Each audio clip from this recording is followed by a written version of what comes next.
In an increasingly energy-hungry world that can no longer rely on the limitations of fossil fuels, and with global warming setting the debate and budget for the coming century of energy supply, the world needs a better, green power solution, a long-term source of electricity that has a zero-carbon footprint, that can also contribute to the existing baseload power grid.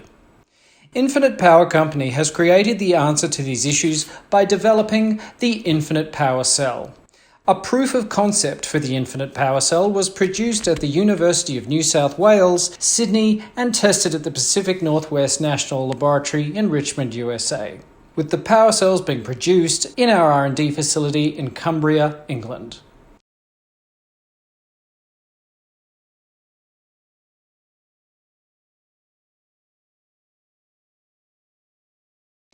The technology driving the Infinite Power Cell works in a similar way to solar cells, but with some big differences. But first, let's look at how a solar cell actually works. Solar cells consist of two different semiconductor materials made of silicon, one with a positive charge, or p-type, and one with a negative charge, or n-type. When combined, the p and n-type materials form a junction, called a p-n junction. Solar cells convert sunlight into electricity. When the sunlight hits the cell, it excites electrons in the semiconductor materials. The electrons begin to vibrate across the p-n junction. Once enough electrons have been mobilized, a current flows. The key difference of the Infinite Power Cell is in fact that sunlight consists of lots of different types of energy waves, not just light waves. The sun produces infrared, ultraviolet, and high-energy gamma waves in addition to light waves. Traditional solar cells predominantly use the middle part of this spectrum, which is essentially the visible light waves to activate the p-n junction of the solar cell to produce electricity. But what if we can capture the higher energy UV gamma and X-rays emitted by our sun? Then we could produce a highly efficient solar cell that could operate 24 hours a day. We are essentially substituting the sun with one of these radioisotopes that we keep sealed in a secure box.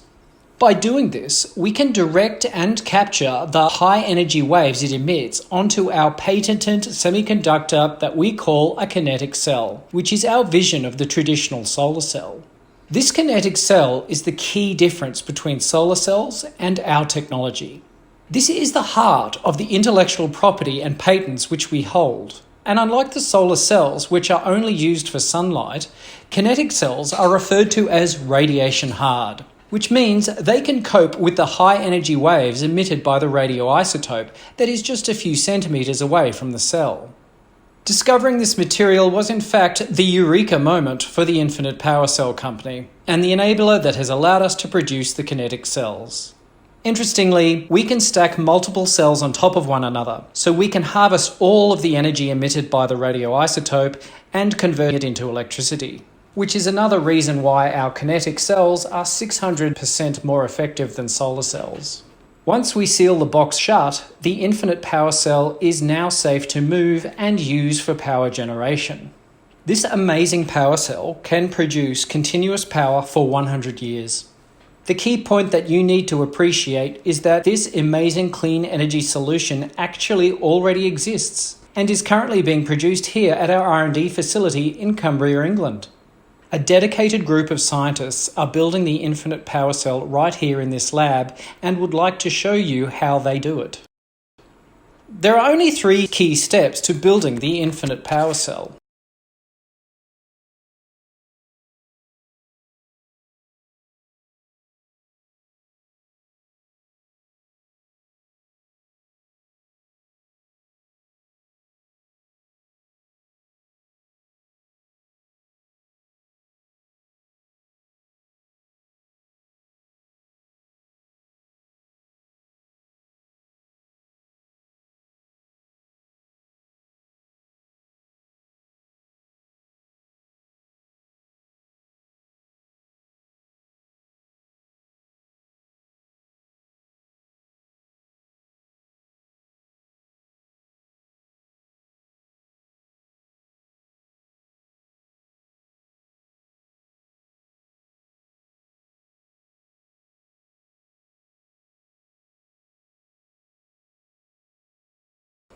The magnetron you see here is a critical first step for the production of the kinetic cells. Here you can see us load the glass plates onto the magnetron.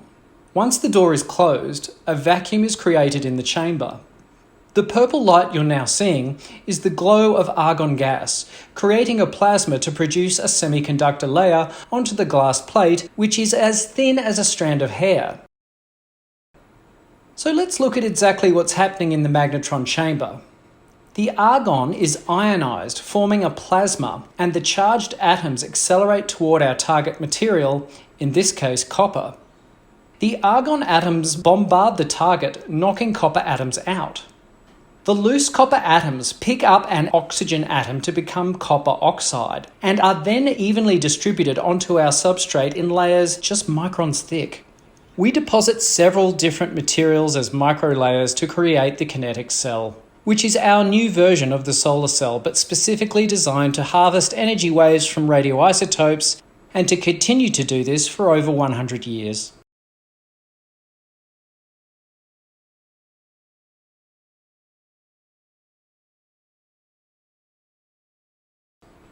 Once the kinetic cells have been produced in the magnetron, we test them to check they work to the required standard, prior to the cells being loaded into our containment box.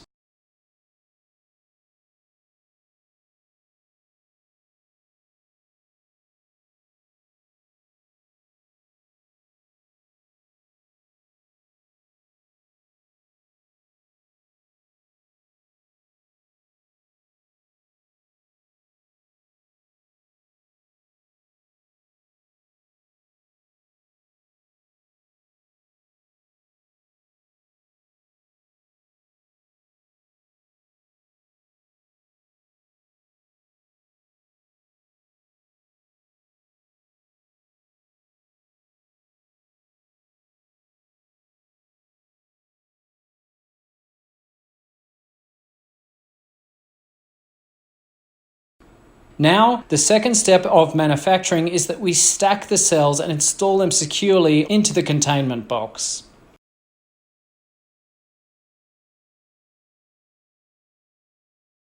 Now we hand over the box to the third and final stage of assembly.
The completed Infinity Power Cell module is then assembled with several Infinity Power Cells per layer and several layers stacked together. Protective packaging is then fitted around the IPC modules to produce a finished Infinite Power Cell. The completed IPC is designed to stack easily and connect to the power collector and distribution system with simple power cable connections. Finished IPC units are moved directly from the production area and can be plugged straight into a power grid connection point. The line-in production process enables us to produce cells, load them with radioisotopes, and package them into finished IPC units. The finished infinite power cells are moved directly from the production area and can be plugged straight into a power grid connection point, generating power within minutes of leaving the production line.